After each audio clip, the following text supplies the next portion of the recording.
Même s'il faudra une autorisation en Île-de-France de l'employeur pour les heures de pointe, 6h30, 9h30 et 16h, 19h, même s'il faudra une réservation systématique partout en France, dans les TGV, les intercités, la SNCF va plus loin en prévoyant une décontamination systématique des wagons.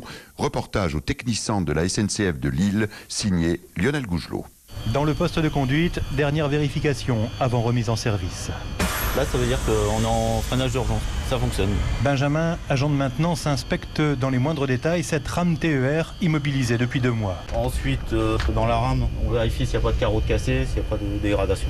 Éléments de sécurité, mais aussi système électrique vérifié pour remettre le train sur les rails. Ces trains-là, ils ont des transformateurs parce qu'on capte l'électricité dans les caténaires et ensuite on le transforme. Arnaud Ramakers, directeur du Technicentre de la SNCF à Lille.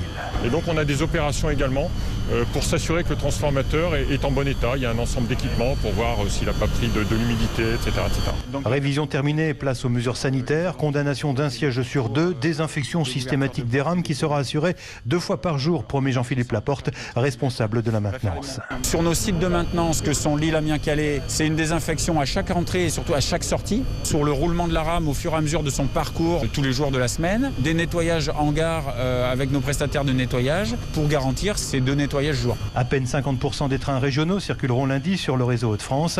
La SNCF n'attend qu'un tiers de sa clientèle habituelle. Lille, Lionel Gougelot, Europe 1. Et de nombreux commerces fermés depuis le 16